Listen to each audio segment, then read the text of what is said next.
reaches its conclusion. His grieving mother, visiting the spot where he was stabbed to death, said she would miss him forever. One family's devastated, but Kojo was the victim of a wider problem, and they've pleaded for more to be done to end knife crime. Also on the programme. Let down, friends of Sally Clark condemn the authorities for failing to support her. It's just ridiculous. There should be more support for those that have been through this. There is absolutely nothing. On top of the world, Serena Fines conquers the awesome north face of the Eiger.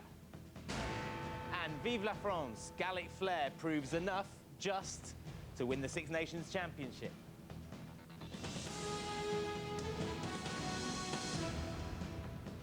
Good evening. The emotion was raw and the grief plain to see. The mother and the family of the murdered 16-year-old schoolboy, Kojo Yenga, laid flowers today on the spots where he was stabbed to death. She said simply she would miss him forever. Despite their anguish, the family invited cameras along to help publicise their plea for an end to knife culture, especially among teenagers. Today, too, more disturbing evidence of Britain's knife crime problem. There were 3 more fatal stabbings in Greater Manchester in just 24 hours. John Gilbert reports now on a mother's grief. Tears from the living. A hymn for the dead. On the very West London street where 16-year-old Kojo Yenga was stabbed just 4 days ago, his extended family came together to mourn. With traditions imported from their Congolese homeland, the family consented for the press to film these emotional scenes. The boy's mother, literally overcome with grief. My son! My son! My son! How could I take him? Lose my son for nothing? These harrowing scenes have brought this normally tranquil part of West London to a complete standstill. Dozens of mourners, watched by neighbours, school friends and bystanders, united in grief. As those school friends added flowers to the impromptu wall of remembrance, others uploaded to the internet a video produced by Kojo and his rap group, Gangland Clichés, uncomfortable in retrospect. But his family insisted he had no links to gangs and called for authorities to stamp out Britain's teenage knife culture. We hope the authority will do more to eradicate the gang, the knife culture among our kids. 4 youths, including 2 13-year-olds, were today remanded in custody, charged with Kojo Yenga's murder. John Gilbert, ITV News, West London. Supporters of Sally Clark, the solicitor wrongly jailed for murdering her 2 young sons, say she was utterly abandoned by the system after her release. The 42-year-old solicitor was found dead at her home yesterday. The cause of death is not yet clear, but suicide hasn't been ruled out. In a statement, her family said she'd never really recovered from the trauma of her ordeal. Harry Smith reports. Hers was the case which made the biggest headlines, but she was not alone. Convicted, then cleared of killing 2 of her children, Sally Clark eventually walked free.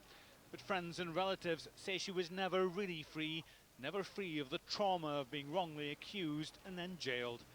Today, some of the other women convicted partly on the evidence of discredited paediatrician Sir Roy Meadow said more should be done to help victims of injustice. When I was released, there was no counselling services. There was absolutely no support whatsoever. I had to do everything on my own with the support of friends and my solicitor and things. And it's just ridiculous. There should be more support for those that have been through this. To this day, I will never ever forget what was said about me, and I probably will carry it to my grave. And I think the same would be said for Sally. And she seemed to be very traumatised by what had happened to her. I'm not saying that I'm not, because I still am, but I'm coping with it in a different way, I believe. After her conviction, Sally Clark gave a moving account of the stress she was under in a video diary she recorded while in prison. I went through 2 years of hell awaiting trial. I now suffer the minute-by-minute torture of life imprisonment, knowing, as I accept only I could know, that I did not harm my little boys. Mrs Clark was found dead in her home in the village of Hatfield Peveril in Essex. A post-mortem will be carried out on Monday to establish how she died. Harry Smith, ITV News. There's been another worrying development in Iraq. Insurgents appear to have improvised a crude chemical weapon. American military sources say 3 vehicles laden with chlorine gas were detonated by suicide bombers in Fallujah and Ramadi. 8 people were killed and a further 350 injured. Many victims suffered breathing difficulties. The violence has also continued in Baghdad, where a suicide bomber attacked a military checkpoint, killing at least 2 people. And meanwhile, thousands of people around the world have marched in a series of protests at the ongoing violence in Iraq. Anti-war demonstrators in Washington lit candles and sang hymns ahead of next week's 4th anniversary of the start of the conflict. Sport now, and France are celebrating winning the Six Nations tonight after one of the most thrilling finales to the tournament for years. They were vying with Ireland and even England for the claim to be kings of Northern Hemisphere rugby, but on a topsy-turvy final day, it was the French who emerged with the crown. Here's Neil Roberts. In the end, they won the trophy by just 4 points, but for large chunks of the final Saturday, a French Six Nations victory seemed unlikely, especially when Nicky Walker scored an early try for Scotland in Paris. The French response was full of flair. Mignoni played in Josillon, and he finished a spectacular try. France were leading by 20 points, but needed another 4. They crossed the line in added time, then faced an agonising wait for the video ref's decision. He awarded a try, and France became champions-elect with a 46-19 victory. They'd pipped Ireland at the post, who'd routed Italy 51-24 in Rome. Gervin Dempsey scored the first of 8 Irish tries as they threatened to be celebrating a Six Nations championship of their own. Simon Easterby also touched down before Dennis Hickey's late try. But then Ireland paid for being too ambitious. Trying to build on their lead, they opted to keep the ball in play in stoppage time, only to concede the all-important try, which ultimately killed off their hopes. It all meant England would have to wallop Wales to win the title, but Wales seized the initiative to avoid the wooden spoon. Chris Horsman added to James Hook's early try as the Welsh raced into an early lead. But England rallied in Cardiff. First, Harry Ellis profited from a lucky bounce to touchdown, and then Jason Robinson scored a brilliant try as England pulled level. But with no Johnny Wilkinson, Welshman Hook showed off the kicking skills in a 27-18 win, and that meant France was celebrating. Neil Roberts, ITV News. In football, Manchester United have moved a step closer to securing their first Premiership title in 4 years. 2 goals each for Yi-Sung Park and Wayne Rooney gave them a 4-1 victory over Bolton. They need 18 points from their last 8 games to win the league. And at the other end of the table, West Ham have moved off the bottom after coming from behind to beat Blackburn, but they did it with some controversy.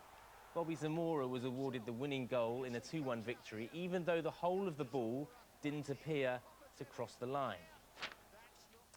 And here are the other results. Chelsea beat Sheffield United 3-0, which keeps them 6 points adrift of Manchester United. Man City relieved the pressure on Stuart Pearce with a 2-1 win at Middlesbrough. Reading and Portsmouth drew 0-0. Tottenham beat Watford 3-1. Wigan against Fulham, though, was also goalless. There were just 3 matches in Scotland. Dundee United won 4-0 at Hearts. There were also wins for Dunfermline and Rangers. Formula One now, and Britain's bright new hope, Lewis Hamilton, has qualified 4th fastest for his first ever Grand Prix. The 22-year-old said he was now targeting a podium place for the Australian Grand Prix. The race from Melbourne is live on ITV1 at 2 o'clock in the morning and will be shown again at 4:10 tomorrow afternoon. At the Cricket World Cup, England have disciplined 4 players who were allegedly drinking late at night after the team's opening defeat to New Zealand. It's reported the players are James Anderson, Ian Bell, John Lewis and Liam Plunkett. Meanwhile, on the pitch, Minnow's Ireland are on the verge of producing one of the tournament's all-time shocks, beating Pakistan on St Patrick's Day. Niall O'Brien hit 72 in Jamaica. Ireland now need just 5 runs to win. Finally tonight, he's back down on flat ground, but he's still feeling on top of the world after 5 gruelling days, painstakingly inching his way up the notorious north face of the Eiger. Sir Ranulph Fiennes proudly stood on the summit today. He then promptly told ITV News, never again. The 63-year-old explorer set off early this morning from the summit ice field, up the precarious Mittel Eggy Ridge and onto the summit. Our correspondent Phil Ray-Smith, who's tracked his climb every inch of the way, reports how on day 5, Sir Ranulph conquered his final frontier. This mountain was his final frontier, and this path, a foot wide with a sheer drop either side, was his final obstacle. But today, aged 63, Sir Ranulph Fiennes conquered the north face of the Eiger. You could almost taste how great that felt.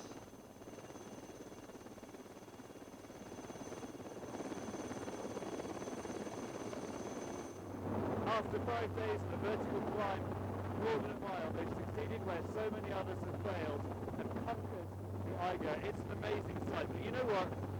Fiennes is still not looking down.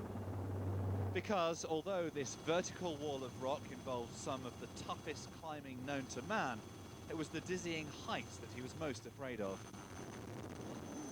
After spending a week filming him from the air, cameraman Rob Turner and I couldn't resist joining Fiennes on the summit to congratulate him personally. Well, congratulations, you made it. How does it feel? Thanks very much indeed. Feels good. We've done the mountain. Now all we need is to raise the money. It's spectacular up here. Have you looked down yet? I haven't really looked down, but I have to say, with Kenton and Ian, who are Britain's top mountain guide, as far as I'm concerned, you've got confidence, and I wouldn't have got 2 foot up this mountain without them because of my nasty fear of heights. Fiennes made this climb in an attempt to conquer vertigo and raise £1.5 million for Marie Curie Cancer Care. Tonight, he hopes with continued support to achieve that target. Mountaineering, on the other hand,